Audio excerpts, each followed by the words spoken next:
Hello? Is anybody there? Happy Friday. Give me a shout if anybody's watching.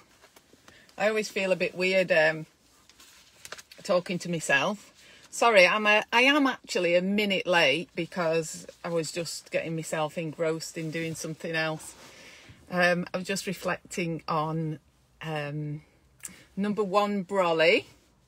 Hi, Keris. Keris, I hope you haven't got me on the big telly screen. You haven't got me on the big telly screen, I hope. It's bad enough seeing me on my phone.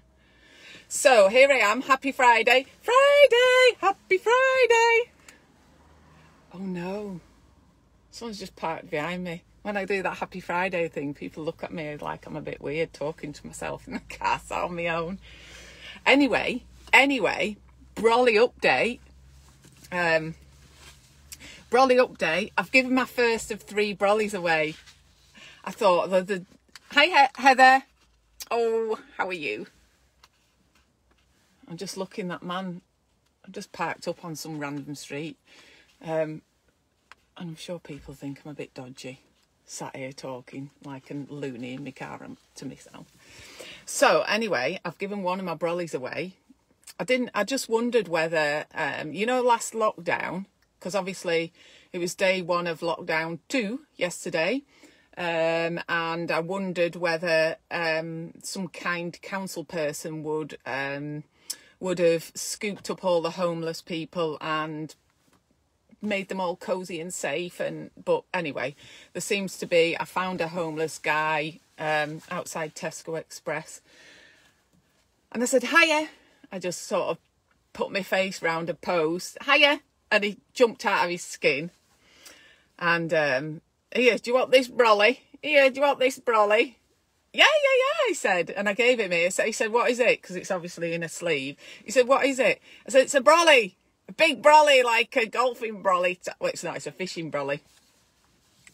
And he was proper made up. And he looked at me and he smiled. And he said, I never expected that. He said, I never expected that. And I was so nervous because I had to pull over on the other side of the street, and I had to pull over on the other side of the street, get me massive brolly out of the car, go cross over the traffic just to say, here mate, here's a brolly for you. But he was so sweet, he was, and I'm going to share, he said, he let me take a picture of him. I'm going to share that with you later. And, all his little hands were all really puffed up, not obviously in the best of health, not a young man. We should look after people like this. You don't know what his story is. How's he got there? I just felt really sorry for anybody who's sitting outside when it gets to this time of the year. It must be so lonely, especially with all this going on. So I hope that brolly brightens up his day. So what I wanted to talk about today, so I won't talk about brollies and giving away brollies anymore, but I have got 2 more brollies to give away if anybody's got any worthy candidates. And anyway, so today's live, Happy Friday. I don't know why I'm a bit chipper today, but I am. I think it's because it's sunny. And there's nice, I'll show you where I am. I parked somewhere where I'll get a nice view. So I've got the nice autumn leaves, and I've got a nice view over there of Scotforth Cemetery. But look, beautiful. It always makes me really chirpy when there's a blue sky on the go. Hi Samantha, how are you this Friday? It's not the end of my working week yet. I'll be working Saturday and Sunday, but it's a nice day today. I've had a really nice morning. So today's live, I wanted to talk to you a little bit about journaling. I am no expert on any of these subjects that I talk about, but I do know a little bit about midwifery because I have got a degree in midwifery. So, but all these other things, journaling, they've come about really. And the reason I want to share things with you is because I'm learning as well. I think it's really valuable to want to help make yourself better, really. Make yourself the best person you can be. And so what I've been doing is looking at what other people do to make better versions of themselves. So as you probably know, one of the people that is my absolute hero is the late Jim Rohn. Jim Rohn has got a lot of inspirational things to say, and he says about journaling, he says, a life worth living is a life worth recording. And then it says, most successful people keep journals, and there are many reasons why. A journal not only gives you a place to record your thoughts, but it also allows you to analyse where you are, where you're going, and where have you been. So it's a way of journaling, really, is just a way of seeing how you're getting on, really, in life. And I think from what I've been reading, the reason it can help your mental health is you can acknowledge your feelings. And if it's a journal's kind of just a notebook, anything like that, I've got mine that I've started, and you can just brain dump. I did like that when I came across that you know, that snippet, brain dump, because so often our mental health suffers when we don't get feelings out, and bottling up feelings, especially negative ones, are really just not helpful. So it's a way of just getting things out. And also, when I decided to do this this Friday live on journaling, I was up in my loft last night digging through some stuff, because I thought, I've never done journaling, not since I did my teenage diary, which is basically journaling, but it's not just for teenagers, it's for everyone. And I'll go through some of the little bits and pieces I've found out about why it's so good for you. But while I was looking in the loft, I didn't specifically find things that I journaled. And hi Aisha, how are you? Hope you're well. Hope to catch up with you soon, Aisha. So what I did find was I found lots of things, and when I've gone through all these little snippets of why it's kind of proven that journaling is good for you, I'm going to show you some of the things that I found in the loft, some of the things that I've done, which are basically, I guess, journaling. So just ways of recording past events. And I tell you what, when you dig them out of those memory boxes, they brought me so much joy and laughter last night. Even the little things that the kids had made, they're all little snippets that record parts of your life. And my only regret is I was reading through, you know, the little pregnancy journals that you can buy, and it says, on this day I did whatever, and then you fill it in. It looks like I've kind of just gone through it, filling it in, and it just was sort of where I wanted to keep my scan pictures and stuff. But I'll share those with you at the end. But basically, I wish that I'd spent more time and care to record my feelings, because my memory is absolutely shocking, and I can't remember things like, I remember my sister's first word, but I can't really remember that much about my own babies being tiny, only from what's been recorded in photographs and little things and bits of videos that you get. But I wish I'd recorded more about my thoughts and feelings, and I'll show you what I mean in a minute. But when I've been going through, I've had a look at some YouTube clips of tips for journaling. So I found a couple of those that I thought were really helpful. So I'm going to share those on here later today when I've finished work. But there's seems to be different things that you can record. And the rule is with journaling, it seems, is that there are no rules. There are no rules. You can do whatever you want. You can, and I'm going to share with you some famous people's journals that I found that I thought were really interesting, because you realise that it's such a, I don't know why I've got my seatbelt on. I'm sat here parked up. That you realise that people really have their own individual way of doing things, and that's something that you should celebrate. There is never going to be another you. There's never going to be another me. There's never going to be another you. Hi Nikki, how are you? Happy Friday! I don't have to say happy Friday to everybody who joins me, do I? Right, so I'm going through my this was just an article I found online. Journaling is a way of recording your ideas.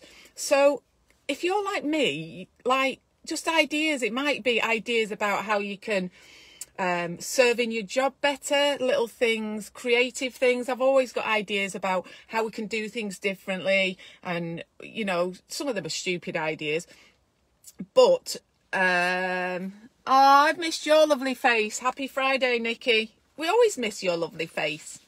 My lovely helper. Such a good helper, Nikki, you are. Do all my work for me. Anyway, so you can record ideas, and it can be ideas for things like, you might have an idea for your child's next birthday party, or an idea for somebody's baby shower. What I was going to share with you as well, which I will do this week, is some of the ideas that we had for baby showers. So my sister's recently had a baby, and we did a virtual baby shower that just takes a little bit of creativity, really. And I think these strange times that we're living in at the moment, we just need to get creative. And in a way, it's good. It pushes us to be more creative, and you can kind of make a decision about whether you're going to get, you know, if you're going to let the situation that we find ourselves really beat you down, or say, do you know what, Mr. Corona? I don't know whether it's a Mr. Corona. You're not gonna stop me getting fullness out of life. You're not going to stop me enjoying life. Things just have to be different. We have to live by different rules, but we can still have a good time. The sun's still shining. So record your ideas. Things like, and I tell you where I used to get all my ideas for stuff. I used to get all my ideas when I was swimming. I used to go swimming every week, so I haven't been swimming since about February. And I'll talk to you about how unfit I've become at the end, because I've got ideas for next week. So it's like when you're exercising, because you get good hormones and it's just swimming up and down's quite monotonous. That's when I seem to get my most relaxed bursts of inspiration, which sometimes were stupid ideas and sometimes they were amazing ideas. So record your ideas. Writing these ideas in your journal may be the key to finding a career you love. So you ladies, just because you're pregnant, having a baby, got little children, you know, you're going to get to a stage where I am, where your children are starting to grow up, and I still want to enjoy my life. I've still got so much to give. I've still got a lot of work in life, and you know, recording those little bits of inspiration is really helpful. So you might be sitting at home thinking, well, I'm pregnant, I'm 38 weeks pregnant, I'm going to have a baby, that's just going to take over all my life. It doesn't take away you. You're still you, and you're still special, and you still have loads of ideas, loads of things that you want out of life. And we'll talk a little bit about journaling in pregnancy and how I did it. Hi, Rachel. So goal setting and planning, it's really good, and it's thought to be more efficient for goal setting if you write your goals down. Now, those goals might just be for the week, they might be for the month, or they might be for the whole year. You know, it's getting towards the end of 2020, and hopefully, you know, by the time we get to summer next year, things may be getting a little bit more back to normal, or a new normal, you know, so we can plan things for next year. And I think sometimes that really lifts our mental health and our spirits. It's like when you book a summer holiday, immediately you've booked it because you're looking forward to it. It just makes you feel happy. You've got something to work towards. So now more than ever, I think it's really important to have some goals. So everybody's goals, your goals are going to be different to my goals. I've got my own specific goals, and don't be afraid to aim high. Aim high. Don't write what you think you should deserve. Write down what you really want out of life, what you really want. And, you know, if you know anything about the law of attraction, ask for what you want, and the universe will start to create opportunities for you to achieve your goals. And believe that anything that you want is possible. You know, we're all just we're all just human beings. Chloe, you weren't going to watch. Chloe's my daughter. We've had a swap round with daughters. One daughter's gone to university and another daughter's come home because her tenancy ended, so she's back living at home with us. So hiya, Chloe. You get your work done, okay? You can turn me off. You don't need to be watching. So anyway, so goal setting and planning. And I think sometimes, do you not feel like some days when you go, I don't really have a plan for today, and you just find yourself that you just don't really get anything done, whereas other days you set out in the morning, you go, by 10 o'clock I'm going to have done this, and some days I'll go, I'm not messing about all morning doing the shopping and meal planning, I'm going to have done it by 10 o'clock. 10 o'clock, meal planner done, shopping done. 10 till 12, I'm going to, do my housework. You might think, you might have somebody that you need to look after or looking on. I'm got somebody in my bubble. My dad's in my bubble because he lives on his own. So I've been checking in on him. Hello, happy Friday. Hi, Samantha. So goal setting and planning, easy to look and see what's working and what's not working as you set new goals. So if you make journaling and all these things, recording your ideas, goal setting and planning, if you make it a bit more of a habit, I think you can learn by looking over what your goals were last week. And you might say, do you know what, last week I didn't get much done because of X, Y, and Z. So this is what I'm going to change for this week. And your goals might be that you're spending more quality time with your children and less on social media or less just watching rubbish TV. And one of the really good things about journaling is that it helps you find clarity. It really helps you become self-aware and realize how you might be feeling and how you want to feel. And on here, just, journaling is quite therapeutic, and I've found writing therapeutic in the past, but it was just through my blog that I write about having a house in France. But I've decided I'm going to have a go at journaling and do it for a month and see if it does have any positive impact. I really want to record stuff, and I'll tell you what looking back over old diaries has done for me and how it's made me think differently about journaling. Sometimes journaling is a great exercise to clear your mind and find clarity. It may help with venting your thoughts about the day or something going on in your life. So your journal can be very personal. You don't have to share it with people. It can just be for you. You can do it for 2 minutes at the end of the day. You can do it for 10 minutes at the end of the day. I've tried to do it because I don't think I can justifiably be telling you guys that I think you should start doing some journaling if I'm not doing it myself. So I'll show you what. So I didn't start on Monday, which I'm a bit annoyed with myself. I wasn't so well at the beginning of the week, but I'll tell you more about in the beginning. So I've got some goals written at the hustling mofo. So I started it on Tuesday, the start of my journaling journey. It all sounds like rubbish, but it doesn't matter. So Wednesday and Thursday, yesterday, I wasn't going to do it. I'm not going to lie. I wasn't going to do it because it got late and I just wanted to watch telly. But I thought, no, I'm going to do it. And I thought, I don't need my writing to be neat. And I just wrote one page and it was quite funny. And I thought, no, actually, this is really good to record because I've put about Donald Trump and Joe Biden. We still don't know who the president is, still counting. So that's mine. I'm going to carry on doing that. It's just a notebook. It's nothing fancy.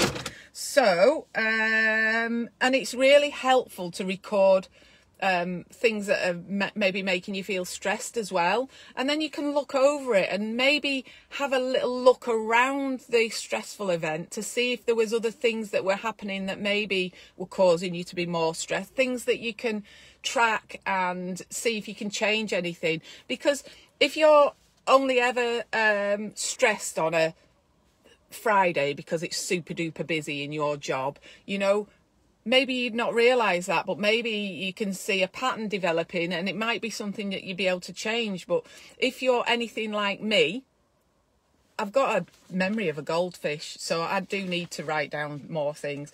Track habits and patterns in a journal.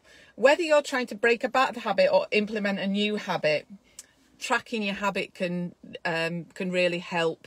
And also on the bottom of here, help create growth. Journaling is a tool many successful people use to help facilitate growth. So if you can't analyse what's been going on and how you've been feeling and how you've been getting on, how can you recognise it and then try to change it?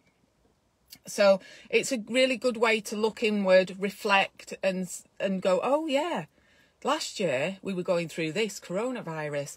Last year we did this. So this year, you know, maybe it might help for you to look back, reflect and feel more of a sense of gratitude. And we know that having a sense of gratitude is really helpful for your mental health. Have you done your 3 things today that you're grateful for? I have. I'm grateful that I made the homeless guy smile, and it was a sweet, genuine smile. I kid you not. What a lovely man. I just hope he's going to have a really nice rest of his day. And secondly, I'm really, really grateful for I've got sleeves on today. It's not cold. It's a nice day. So we're into November and it's not cold. I'm grateful for that. And there's a blue sky. And the third thing I'm grateful for is that I've just had a really nice, positive week. I'm really glad that my mental health is good and I've had a really good week. So helps create growth. And then let's have a look what I've written. So what should you include in your journal? Gratitude list. It says, by actually writing down what you're grateful for, you gain incredible power. You'll become better connected with the things that you may have been taken for granted. And nobody likes to be taken for granted. And I think it's really, really important. You know, sometimes when your other half is away from you, or, you know, I think my nicest thoughts about my husband when I'm away from him, because I get a chance to reflect and say, do you know what? He was really kind to me. He did this. For Valentine's Day, he made me a really nice meal because he knows it's what I really like. Or he's bought me my favourite bottle of wine. And it doesn't have to be a big thing, but then you go, oh, I'm so lucky. I'm so grateful to have him. Right, dreams. Successful people often dream in their journals, and it's good to dream. It's good to dream big. Reach for the stars. What's the rest of the saying? And you might do something else. I can't remember it. Hey Amanda. Hi Andrew. Hope you're having a good Friday. It's a nice day, isn't it? So, and then it says you can journal about anything and everything. Whatever you want, which is nice. It's personal. Spellings don't have to be right. Do you know some people have talked about whether you do it electronically or whether you do it handwritten. I like doing it handwritten because it records you whether your handwriting's neat or whether it's messy. The one I did last night, you can tell I was in a bit of a rush because it was a bit messy. Getting it out of the way. So that's a reflection about how I was feeling at the time. At the time, a little bit tired. And it says here, maybe it's therapeutic to write about a scene you witness at a restaurant, or maybe you want to be able to record ideas whenever they come into your head. So some people will carry their journal. I carry enough stuff around with me. I can't carry a journal around, but I'm certainly going to try and have a look into it, doing it a little bit, because you look about and you find the research, and successful people do journaling, so it must be a good thing to do.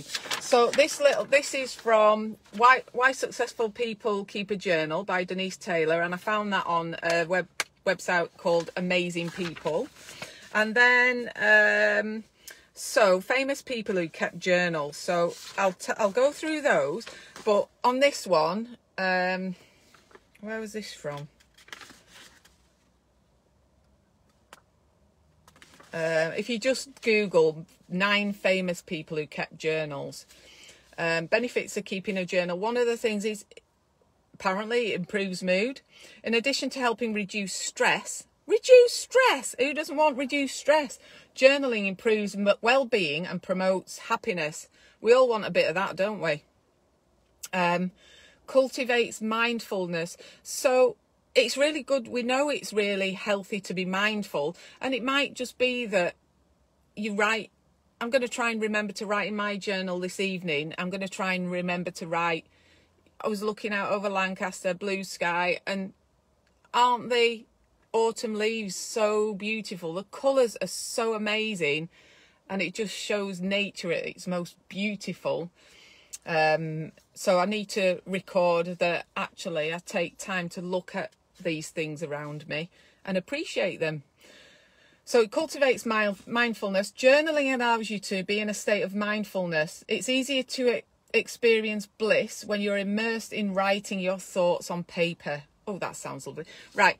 The 9 people, famous people who kept journals.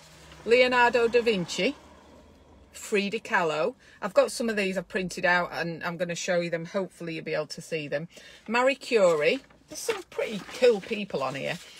We all know about Anne Frank. Have you visited her house? We did a tour around the house. It's just, oh, if you don't feel grateful for anything, go and visit that house and you will certainly feel privileged and blessed to have what you have. Mark Twain, Charles Darwin, Emily Davis, lived in Philadelphia during the United States Civil War.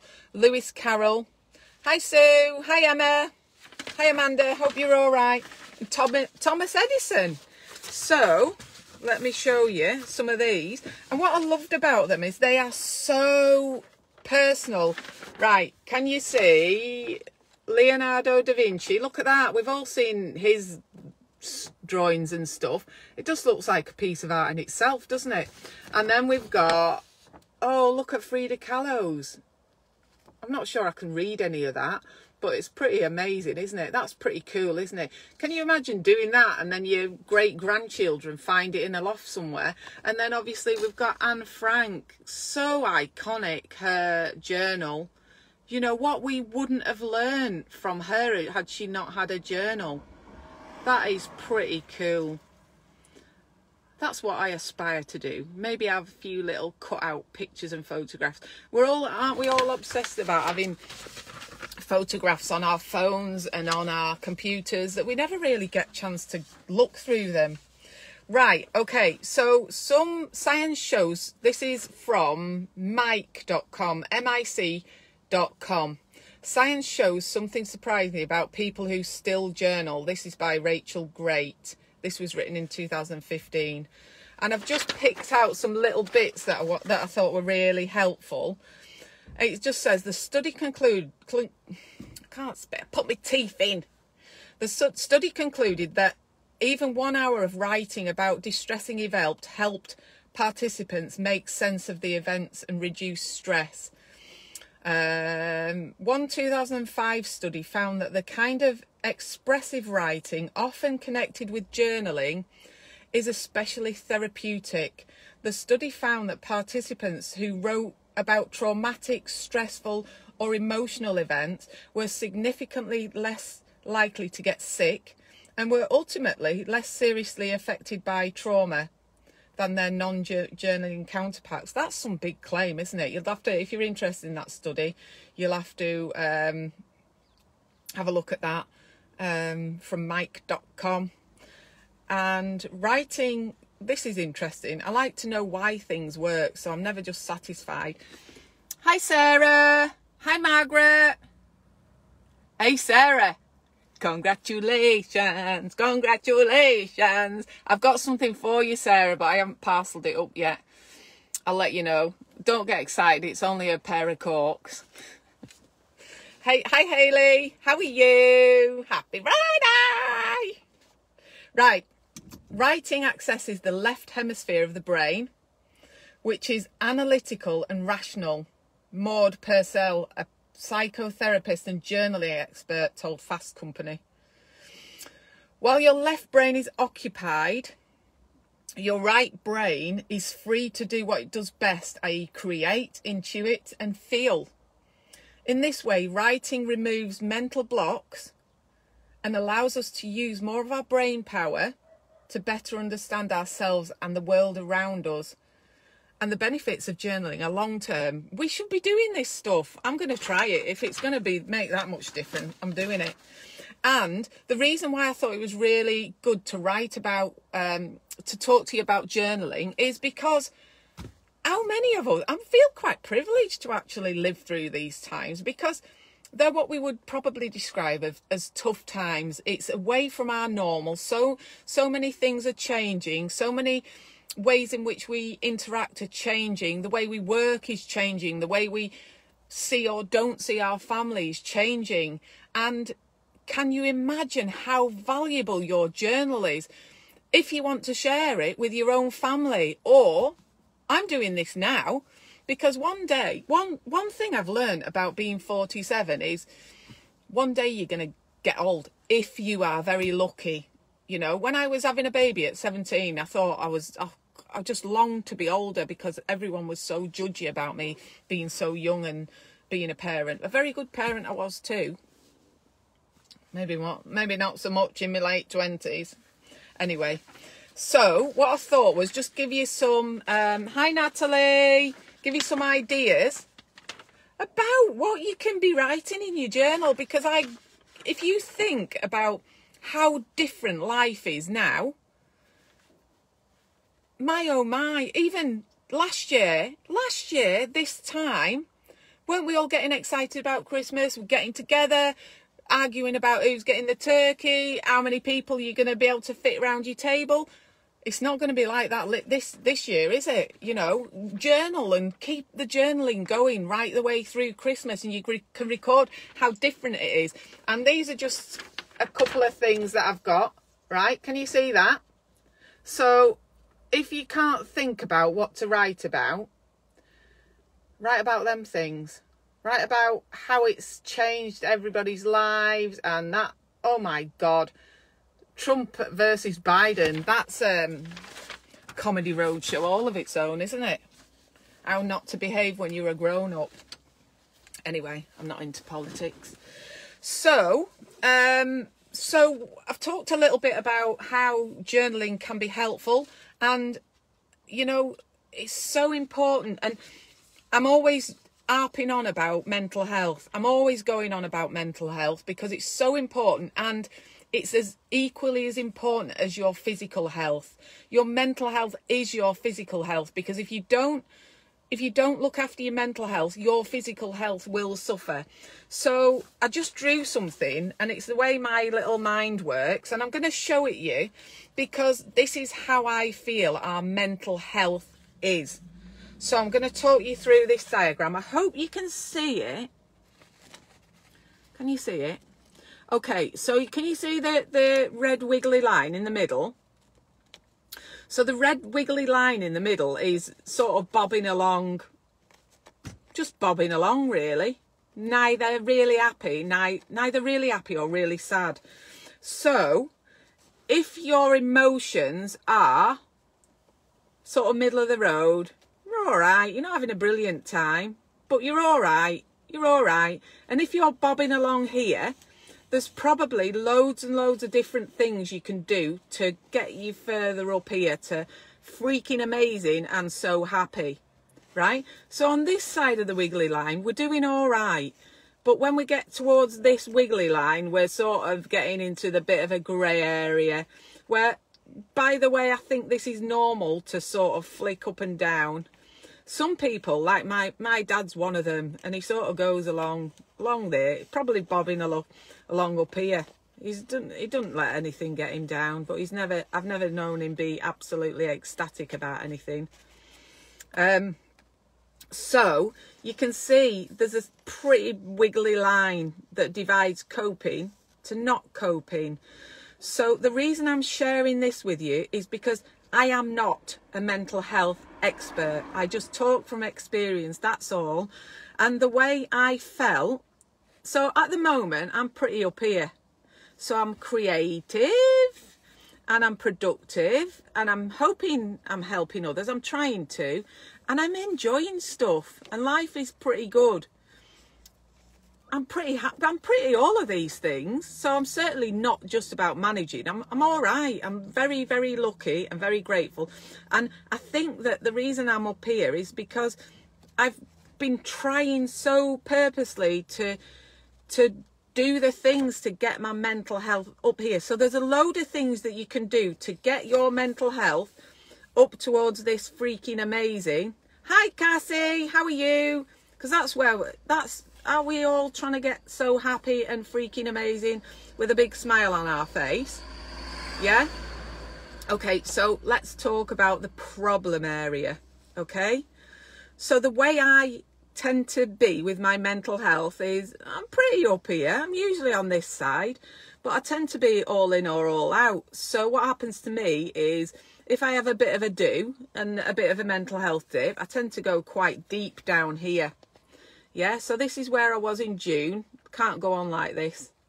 Yeah, I thought, oh, this is no good. I can't go on like this. I felt like I had a thundercloud following me around all the time.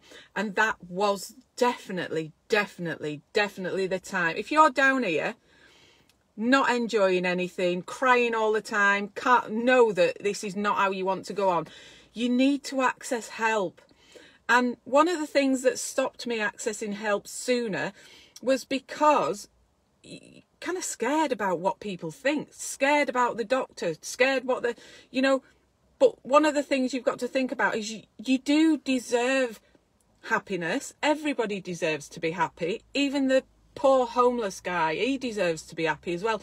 And it's up to us to try and help people. But the problem with being down here is sometimes you can't see that you need help.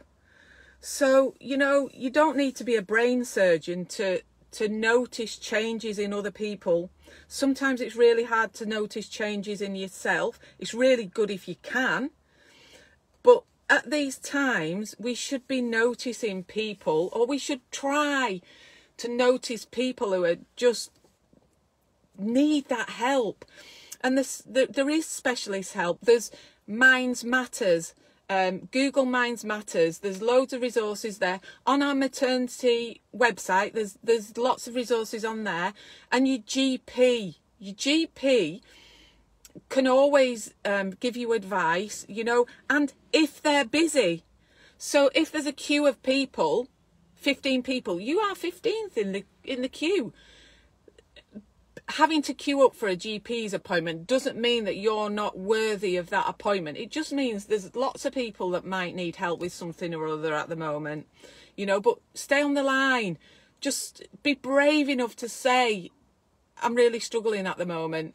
You know, you might have to go over in your head what you're going to say to the doctor, but, you know, it's all right to say, I know I need help, but I don't know what help I need. And hopefully, you know, I was so fortunate to speak to a doctor who knew, it was almost like she'd had training in this, you know, and they know what questions to ask, and they know, right, well, we'll check in again or whatever, because remember, everybody deserves this. You deserve it. I deserve it. We all deserve it. And the reason I can give a little bit at the moment is because I'm coping pretty good with lockdown. You know, I'm lucky. I'm so lucky that I can get out and about with my job, and it does help my mental health. So, you know, sometimes a bit sad, or we've got their need to do something. So need to do something, that might be where you just feel like you're having a bit of a rubbish day, and it might be really beneficial for you to meditate or go for a walk and try and be mindful, access some resources, you know, start your journal. And then you've got these things are a little bit of a concern, you know, miserable, drained, not doing stuff, you know, tired all the time. You know, being mentally unwell is really draining, and, you know, it's your body's way of saying you'd better just slow down and you better sort this out, because we ain't going to get up here unless we can do some things to sort this lot out. So your body's really good at telling you, whether you're coping or not. So I'm not going to go on anymore, but that's kind of how I see mental health in my head. And I just want you to know that anybody who feels down here, phone the doctor today and get help. You know, if you don't want to phone the doctor, tell a loved one, tell a friend, you know, because, you know, there's that age-old thing as a problem shared is a problem halved, and I really believe that. Sometimes just getting it off your chest and, you know, holding it inside is just really not good for you. So I've talked about that. So I can go on to what I found in the loft. What I found in the loft. And what I found in the loft, I was actually looking for my pregnancy journals. Okay, so I'll show you those in a minute. And they weren't even in the loft, they were somewhere else. So I couldn't find, what I learned about myself is that I did come across diaries. So this dry cough that I've got, by the way, I did get a coronavirus on Tuesday because I've had this, I should have had my water with me. I'm talking too long, that's why I get a little bit dry. But it was a right pain in the neck on Tuesday. I started coughing and I thought, oh, I better go and get a test. So I've been stuck in the house a couple of days. Anyway, the good news is it came back negative, so it's all good. I'm super duper relieved about that. So I could still do my clinic on Thursday, which was really lovely. Anyway, so if I start coughing, I haven't got coronavirus because I've been checked. Whoop, whoop, negative. Yeah, yeah, yeah. Right, okay, so one of the things I discovered when I went, obviously I need a diary to live. Do you know what? If I didn't have a diary, I'd never go to the dentist. I'd never get to any appointments because I can't remember anything. So my diary is my life. Okay, so what I discovered about myself when I looked through my diaries is how boring I am. I just wrote parents' evening, 5 o'clock, or at work.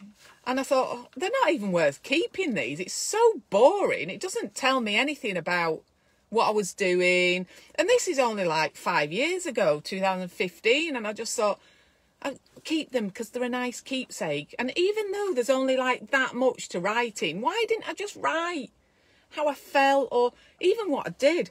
And I tell you what I did find, the odd diary from a good few years ago, I found.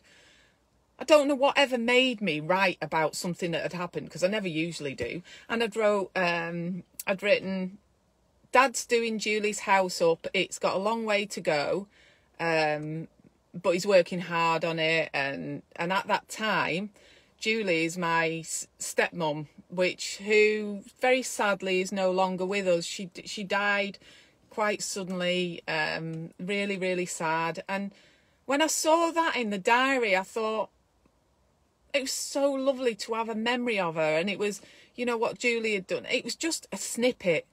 So those snippets are so valuable. It's just lovely to see things like that written down. So that sort of willed me on to just write a little bit. And what I wrote last night, it was just really quick. And I've written, you know, it's hard doing the clinics when we've got to wear, you know, you'll know all these lot. We have to wear all this lot. I have to wear that. And then we have to have a mask on. Then we have to wear, honestly, I feel like I'm dressing up in fancy dress every time. So just things like that I should know myself better. I should know that I'm never going to remember it. So that's why I'm going to start recording things. So the other things that I found, quite funny really. I bet my sister's had a bit of a sleepless night with my little niece. So she'll probably be in having a little snooze now if she gets a chance. But one of the things I've found, that I've saved a lot of things that, so I have keepsake boxes. They're just boxes, you know, the flat pack boxes from IKEA that you see all behind me. I've got loads, not behind me now, behind me when I'm in my office. I've got loads of those in the loft, keepsakes from this year. And I've got loads of my kids' school reports, which aren't school reports the best to look back on. some of the twaddle that my teachers wrote about what a disaster I was growing up just makes me laugh now. Anyway, so I've got children's book, but I came across this, and I think, so that is Claire Wilson, 3P. So that was before they came in with all these this year, that I can't keep up with. That was my RE book. I think the only reason I kept it is because I drew, oh look, what does it say? Oh, God reigns. I probably just liked that sticker of a giraffe, and it just reminds me how much I used to love Garfield. I don't know who he is, and I don't know who he is. RE, religious education, but that just reminds me. Do you remember those silver pens that I was obsessed with? Silver pens. And just looking through here, that was in the time when teachers used to write in red pen, and I just looked at little things. Belief. What can illusions show us? So it just says here, the point of the exercise was to show you that there are two ways of looking at the picture. We've all seen that, haven't we? That's not very good, that. It's supposed to be either two faces or a candlestick, isn't it? What do you see? But yeah, we all see things differently. Superstition and all these things. Oh my! And I laughed in here because I've drawn a... I think I always knew I was going to be a midwife. Do you? Can you see that? See, it was always written in the stars. It was always written in the stars. Look, oh, look at that. Tree, sunshine, acorn, and... Anyway, that was really... Oh, God. Oh, look, I got 10 out of 10 for drawing Garfield and... What was the dog called? Odie or something like that. 10 out of 10. For consistent good work. And you know what you see at the back of your book, where you're allowed to be a bit more scruffy at the back of your book, weren't you? So that was a lovely keepsake. This is the best example of journaling that I've got. But I found this as well. Now, I know my sister's going to be watching this. It might be getting caught up on. Right. It's a handwritten letter. It's a handwritten letter. Do you remember then? Wasn't it nice when you get letters through the post that's not a bill? So I've read this through. Oh, it did make me chuckle last night. She's not written the date on it. So little tip, if you're writing a special letter to someone, put the date on it. But, oh, this is so funny. I'm going to read you a little bit out of this. Since summer, the computers are... Since none of the computers are working at school, I thought... So this was written from my sister when she was on a placement for a teaching training in Spain.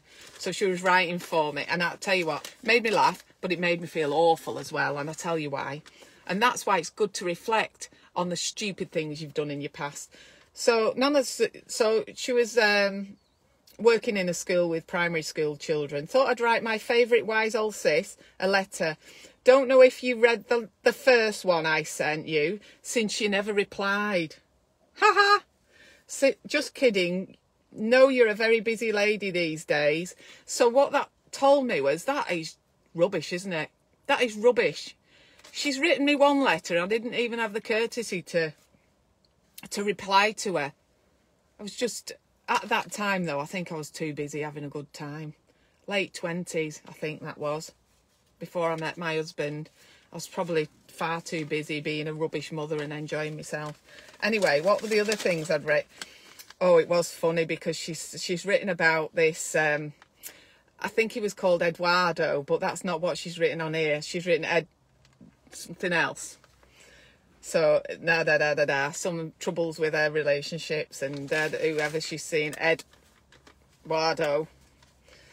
But anyway, that was so lovely. And even that, reading that from all that time ago has taught me something about myself today. And so that's how you can start to become a better person, because that, I just think, that how awful that my sister took the time to write me a lovely letter telling me about all her relationship challenges, and I couldn't even be bothered to reply.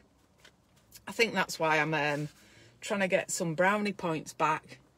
I'm going to get trying to get a bit of good karma going back, because in my 20s, things weren't quite as selfless. I was a bit selfish. Well, well, think that's about all my news. Write to me if you have a spare second in your oh so busy and crazy life. Speak soon and lay off the plonk. Lots of love, Zena Mina. So that's very sweet. Right, okay. So I'm going to go on to when I first kind of started journaling, and when I had my third baby, so this was Georgia, this was my pregnancy journal, just a cheap little thing, and I've kept in here, and life begins. I know this is going to be the wrong way round for you, but it's just got an opportunity, and you can see that I've written down things, you know, finished sentence and stuff. The expected date of my baby's arrival is 22nd of March 2002. People who have my first feelings are, don't know. Happy, I think, but can't quite believe it. So there's loads of things. Physical feelings, morning sickness, appointments and record chart. Now, I just think that's quite cute. Physiotherapist, sort my back out. Spreading the news. So things like that. If you're pregnant at the moment, please believe me, these are things that I would never remember if I hadn't written them down. Who did you tell? Gary told his parents. Think they're happy, even if a little shocked. Mum, David and Zena knows. Mum's not surprised, but happy. Nana Nana, I don't have my Nana anymore, God love her. Nana sussed me out straight away. She said, if you're not pregnant, I am. I think some wise old people can kind of smell that you're pregnant or something. People do know.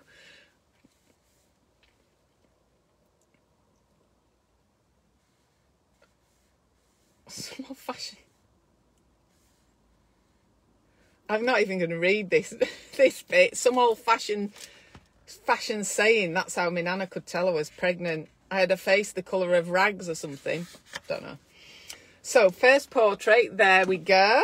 Ultrasound scan at 10 weeks. Little Georgia. Chloe says it looks like a frog. That's what you said, Chloe. Hi, Celia. Hi, Marilyn. Happy Friday. We're on the move. So I'll just quickly go through here, but show you some hideous pictures of me with questionable underwear on. Look at the state of that. So it's nice. Oh, look. Scan. And I'll show you. There you go. There's one me, big beach ball belly. And 35 weeks. So then we've got, obviously you save your little thingy, don't you? And there we are, a young husband there. I think that was 8th of March. So that's her, 12 hours old. I look a bit pasty, don't I? And there's her a week old. Still enjoying some cuddles. So that's that one. And then 2 years later, I had my last child, Daniel. And I thought, being creative and all that, I made my own pregnancy journal. So this is something you can do. I'm not quite sure how I actually put it together. I think I just glued it all like that. Probably hot glue gun. I use hot glue gun for everything. But so these are all my own original watercolours. So I've obviously got one of those. My pregnancy. There you go. So I'll share with you some of my. That's when on holiday when I first found it. Just that horrible stage where you're just a bit tubby. All the same. I probably, pinched all the same sort of things to record. Look at that little baby. So I did all those. Watercolours. I'm trying to find. So I've got, your usual scans that you got in there. But Look at that, what I've done. I think that's really sweet. So I think they tell you how big your baby is on scan and what have you, and you can just record. So I was trying to find some things in here which are I got a bit better at journaling, I think.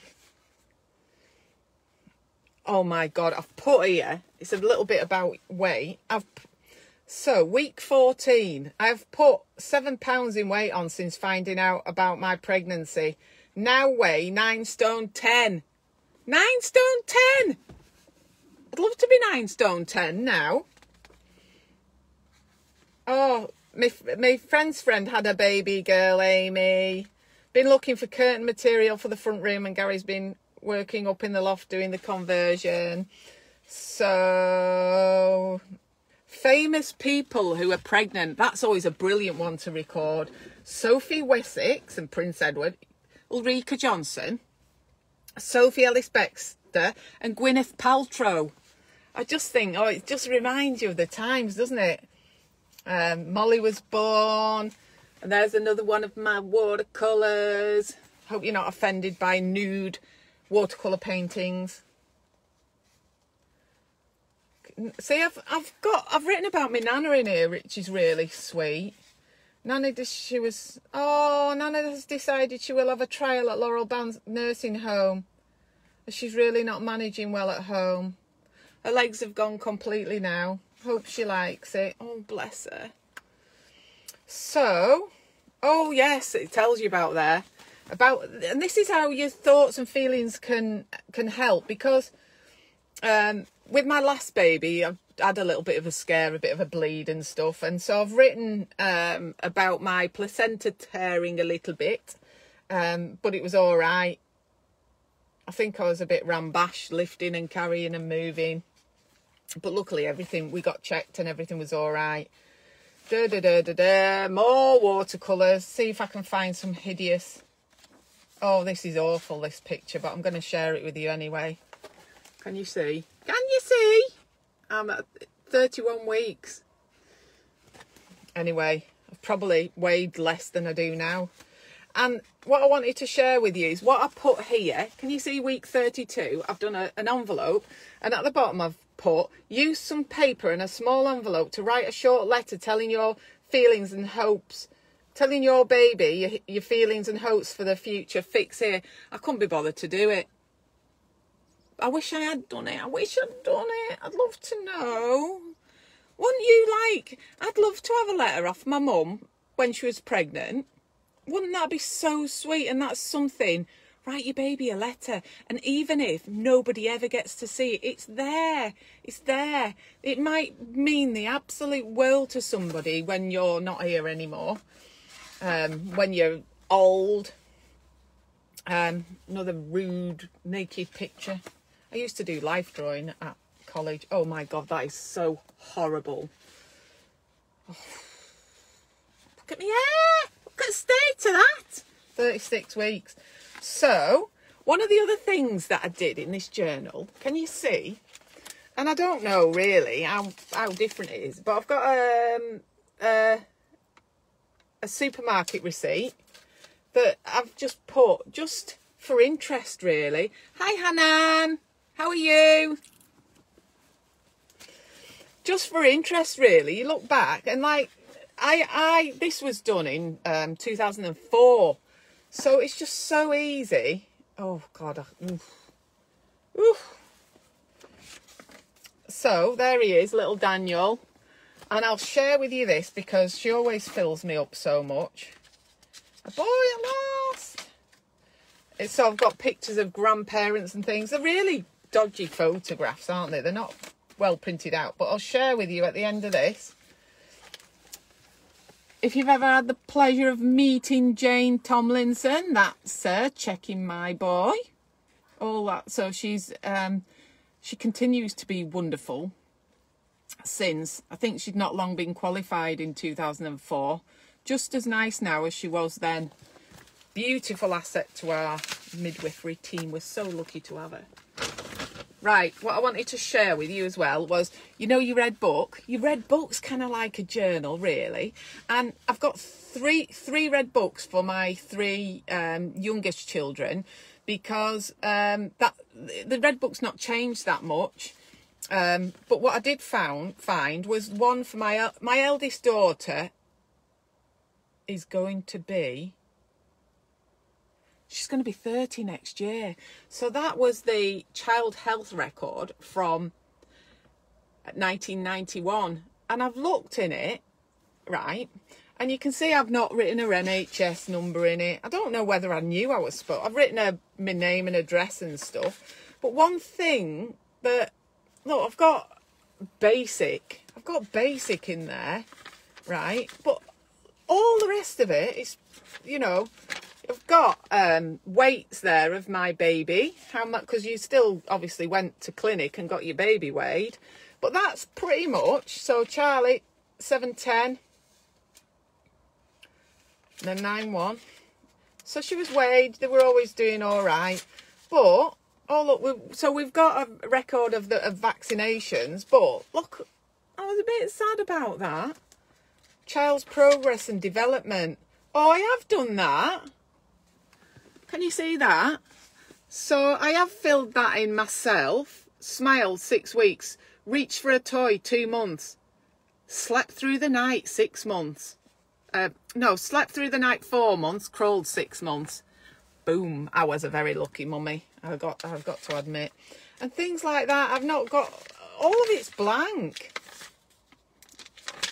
No, illness in childhood, and look, none of that's filled in. None of that's filled in, which I'm a bit sad about, really. So what it's taught me, and if it teaches you anything, try and get your health records filled in. Fill in what you can fill in, and just, you know, it's such a...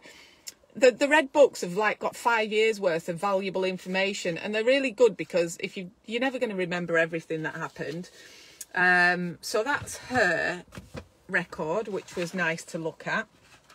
And I wanted to let you know about when I was a student midwife. It was a really intense course, and I worked an hour away. The hospital I worked was an hour's drive away, and we were expected to gather 7 ladies to caseload. Oh, do you know what? Do you know what I've done? I've left the keys in the ignition again. Well, I'm on a hill, so I'll be able to bump start it, won't I, if my ignition's gone. How have I done that again? Anyway, let's hope we start when we've finished. Stupid idiot I am. So anyway, when I was a student midwife, we collected 7 ladies that we were to see through their pregnancy and hopefully be there for the birth of their babies. I absolutely loved it, and I put a lot of time and energy into it. Went round, visited them at home, did birth talks at home. It was such a privilege. I was so grateful that people allowed me into their intimate time in pregnancy. And one of the ladies that... The reason I'm telling you about this is some of the things that I thought would make a lovely record. Yeah, I did, Hanan. Yeah, I did have to think about the age of my daughter. That when the more kids you have, you just forget when like if you ask me when the birthdays are, I'd just have to sit and think for a minute or two. So anyway, while looking after these ladies, I really wanted them to have a special memory of their time in pregnancy, because when you're pregnant, hi Amy, when you're pregnant, it's almost like you think you're going to be pregnant forever. And it goes so quickly. I know at the time it doesn't feel like that, and it feels like it drags on. But very often when you're not pregnant, if you've got your baby, you kind of miss your bump. And, you know, because you're with your baby 24 hours a day when you're pregnant. You know, so what I wanted was to have a really memorable keepsake for these ladies. And I've been in touch with the lady who this book is from. So you can see it's from 2011. Beautiful baby girl there. So I made them just a booklet, and you can see that's just you can see those things. You can get those things from Ryman's, and I'm pretty sure Ryman's are working online. So it's just a piece of card, and then all these are in here of photo paper and bound. So it wasn't difficult to make that. There's people coming up here walking the dogs, looking at me funny. Oh, let me stop talking a minute. I look like I'm talking. I look like oh man. Let them go past. Let's just pretend I'm having my dinner. Oh dear.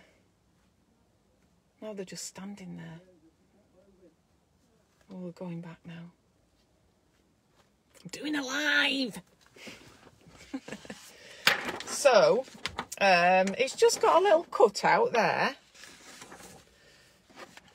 And so that was the first page. So I have got permission to share some of these because I wanted it to be an idea for you, because we have a lot of our photographs. You just plug it into your computer. Loads of people have got printers. They don't have to be amazing, but you can just sort of put them to an A4 thing. And so I you know, some of the care I recorded was of me giving care. And I also did growing belly pictures. Beautiful lady. Such a privilege to know this family.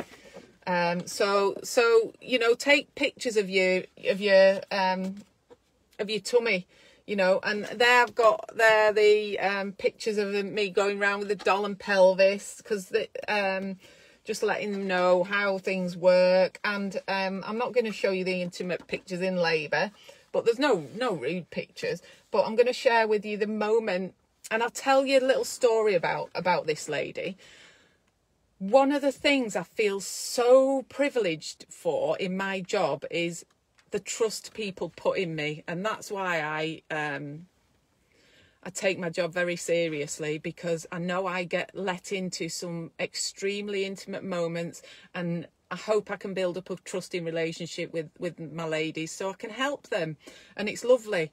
So this lady, I got to know her quite well, and she told me all about the birth of her first baby, and as I got to know this lady, I could tell she was a very calm lady. Very calm, didn't make a fuss, just got on with everything.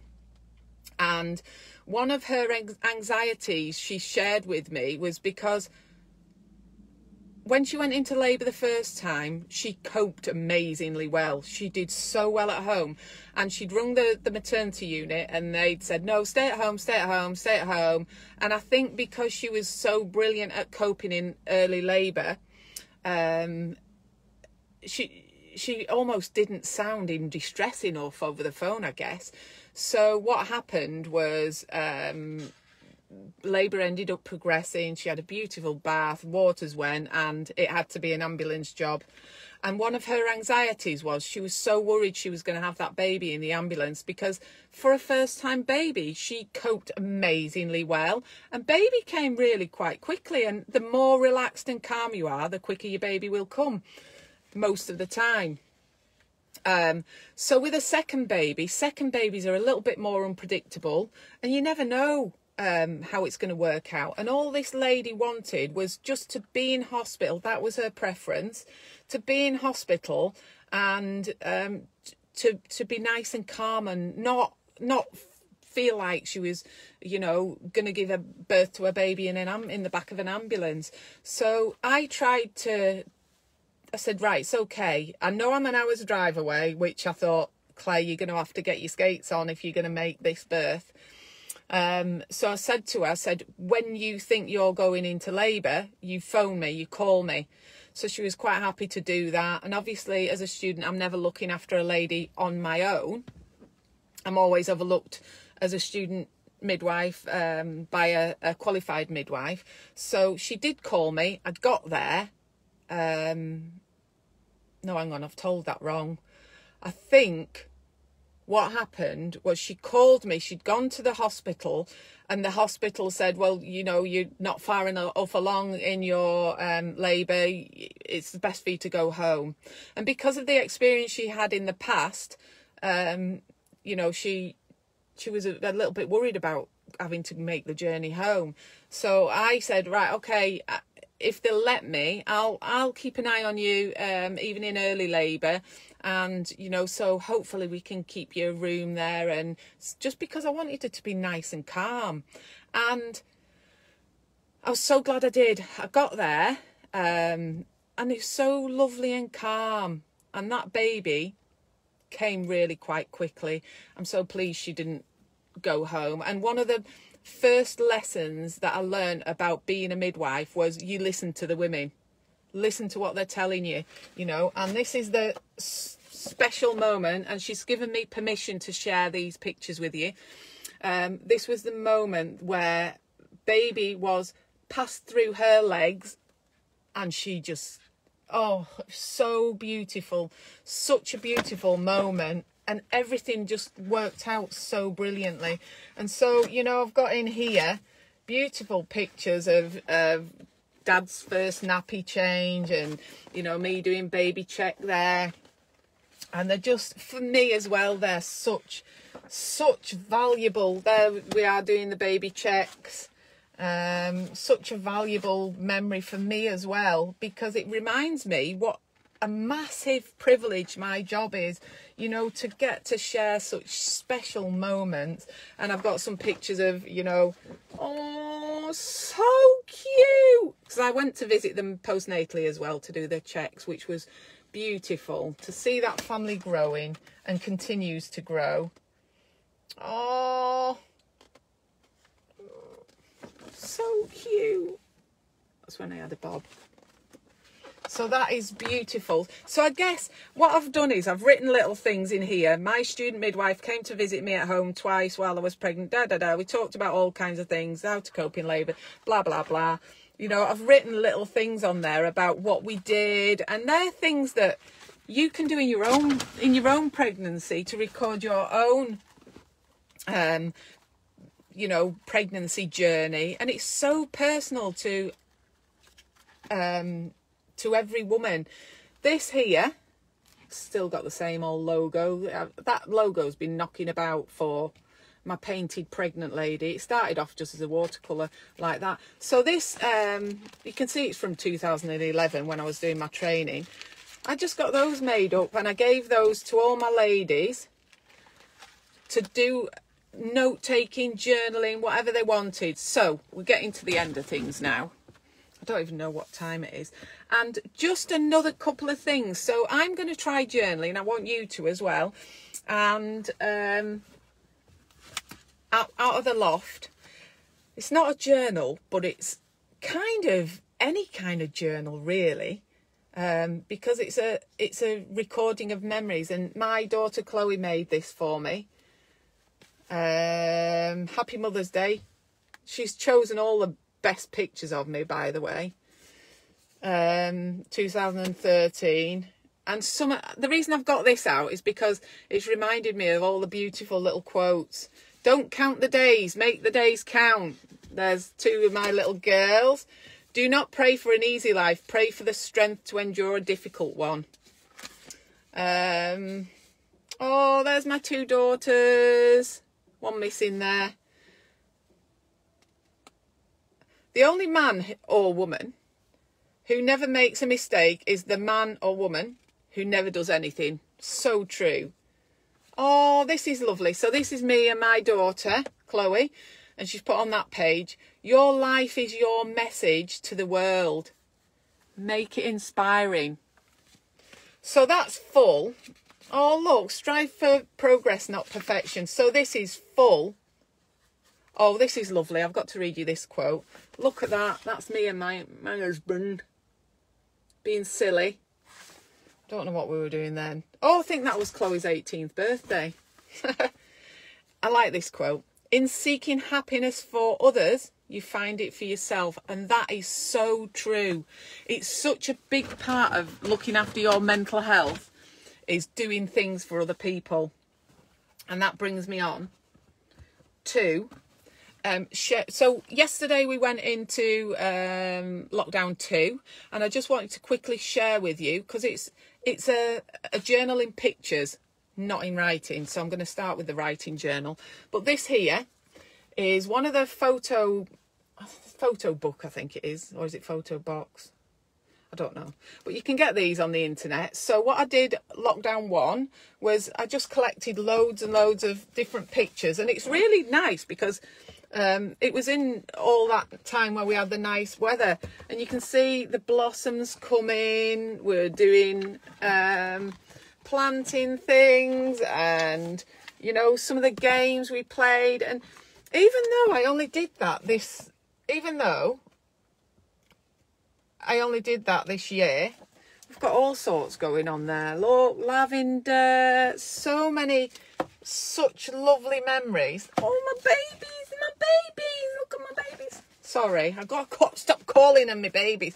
That was Eurovision night, which was, normally we would have been having a big party, but we couldn't. And we've got recorded here things like, do you remember VE Day? So VE Day, I've got memories of all the Zoom calls and video messaging that we did. And, you know, with my other daughter there. And my friends and working. So working, we got pizzas delivered. The clapping outside. So that is such a lovely memory. And it probably, look at me, him doing my roots there. Doing my roots. Is it good? And that was another another incident where I dressed the dog up on that one. So there, you know, like it's got Easter in it. It's lovely. So that's an idea for you. If you don't like writing, you can do that kind of just collecting. And when it's in a book, it's just so lovely to look back at, just to flick through. And I think there's something that books have that just looking at pictures on your phone doesn't. And I just wanted to share with you because I've got lots of ideas about what to do, number 1, for next week's live, and number 2, for lives and little snippets to do in December. And because I'm quite creative and I love making things, one of my goals for this Christmas is not spend a fortune on things that don't matter. So most adults don't need a lot of money spending on them. Hi, Hanan, you're a lucky one. Jonathan wouldn't do them roots for me. He doesn't always do them. I think I'm going to have to do my roots this weekend. Hi, Laura. Oh, thank you, Hanan. I'm glad you think I'm a great midwife. I think you're a great woman. And I'm so lucky to have been involved in your care. So, what I was thinking was, next week I want to make the week all about moving more. Now, I know a lot of people who are watching this are pregnant or just had babies, so I'm going to try and tailor it. I am not a specialist in exercising in pregnancy, but I'm going to research and find out to make sure things are safe for you, and I'll be giving you a little bit of safety advice. You shouldn't do things that are hurting or you're concerned about. Anyway, so that's next week, and part of the reason for that is because I've not done any exercise. I've been walking with the dogs. I've been rubbish. I normally would go swimming once a week, and my daughter, the older one that's moved back in with us, do you know what she had me doing the other day on my days off? When I was feeling a bit rough, she had me doing some workout. Well, I like Joe Wicks. He's my favourite. He goes at my pace. So I might start doing that again. But she had this, what was she called now? You lot will all know who she is because you're all young. Courtney, I keep wanting to say Courtney Cox, but it's not Courtney Cox. Courtney Black. She's a right little firecracker, isn't she? Have you seen how quick she goes? Well, my legs were absolutely killing me, weren't they? And I'm gone, I didn't even put full effort into it. And I'm aching in places that I shouldn't be aching in. My legs, my bum muscles. It's disgusting. It's a massive indicator of how unfit I've got, and I need to address this problem. So, lockdown 2, I need to move more. And so, I'm not just one. to do things in half measures, right? Because I thought, what am I going to do? I don't want to do a pregnancy, I don't know. And I'm just going to have to follow something on YouTube, to be honest, because I haven't got a clue.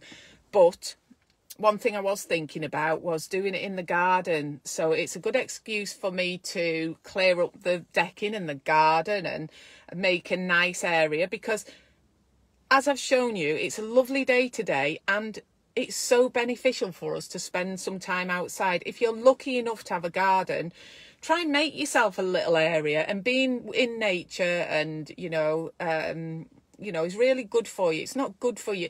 Sometimes it feels nice to cozy up next to the fire in an evening, but what's really good for you is being outside in nature. The sunshine's so good for your mental health. So what I was thinking of doing, and I'm going to say this now because I'm committing to it, but I'm going to regret it later, aren't I? I'm going to regret this later. So, one thing I was going to do, I've asked my husband if I can set a tent up outside, it's a like 30-year-old canvas tent. And I asked him, I phoned him before this. I said, can I get the tent out? No, not getting the tent out. It's to get wet and it'll rot and then you won't ever be able to use it again. He's really peed on my chips. He has. Anyway, so I've had to go for a plan B. I've had to try and get a gazebo from somewhere. I'm going to decorate it all up and get some candles and hope the weather's kind to us. So what I was thinking of doing is Friday next week, I'm going to be working. So it's going to be another one from the car. But I'm going to try and find out some things about moving and exercising and how that is good for your mental health, and how it's important as well to keep moving in pregnancy and keep healthy. So then I thought, like I did a live, was it last week, Bailey making things, I was dressed up. Well, I thought this could, because not tomorrow, next Saturday I'll be off. I was going to do a live exercise thing that I haven't even worked out yet on Saturday at 10:30 again, with my gazebo. And I'm going to try and just encourage you to make an area in your garden that you can use to not just do exercise, or, to sit there and be mindful or read or do your journaling, because I'm really lucky I've got quite an enclosed garden. So when the sun shines, it feels quite nice. But there's no such thing as bad weather, just bad choice of clothing. So with that, my ideas, I want to know your thoughts on me doing some more lives or videos of me making things, because a lot of my Christmas presents will be homemade. They'll be homemade. I'm not guaranteeing the quality of them, but they'll be made with love, and that's all that matters. Isn't that true? So I've just ordered some Fimo clay, and some of you might know. Right, so I'm going to show you this, because I made one of these for all my ladies that I cared for as a student midwife. And I can't remember what I actually put on the ones that I gave away, but this one says, thank you for sharing my journey, letting me share your journey. And then case loading babies 2011. So I've got all the names and dates of birth of all the ladies that I looked after. And actually, I thought, I'm really glad I made that, because it's really sweet. It's not amazing, is it? I'm not the world's best sewer, but it's nice to have a keepsake like that. So things like that, I was going to think about. So when I was a teenager, I used to make and sell little Fimo brooches. So these little things here, you make them out of sort of clay, all coloured clay, and then you put them in the oven to make them go hard. So things like that, you can just buy little brooches and super glue them on.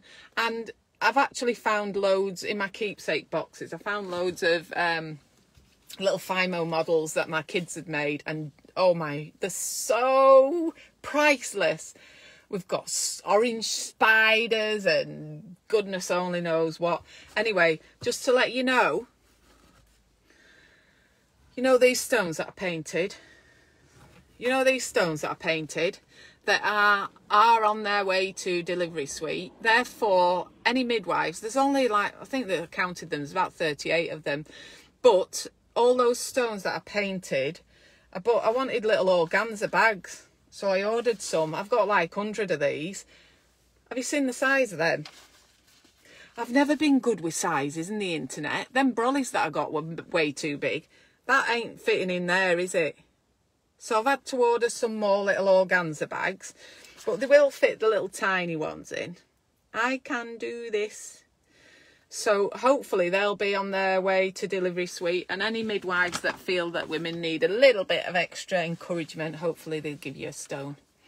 And I don't think I wanted to add anything else, so we'll see how we go on. See, I would love you guys to let me know anything that you want me to talk about, anything you want to find out.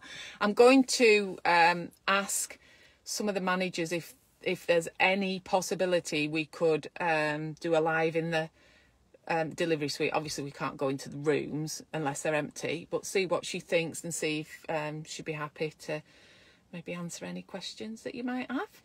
But if anyone's got any questions, you can always ask me and I'll ask for you. They're very helpful. They want you to have a positive birth. So we're going to round it up there, and I've just got something to read you from this, Mike.com. Science shows something surprising about people who still journal. Right, finally, thought to end on. So the next time you fall behind on a TV show or can't keep track of the Facebook gossip because you're too busy journaling, don't worry. Picking up the pen and putting your thoughts down on paper is the right move according to science. So get journaling. I've got to do mine today, and now I've given myself a whole bag of tricks to think about, getting a gazebo and sorting my garden out and sitting there doing some kind of exercise. Anyway, bye for now. Have a lovely weekend. And I'll get to see some other ladies because I'm working over the weekend. But you have a nice weekend. I hope the weather's nice, and I hope you can get outside in the sunshine. See you soon. Bye.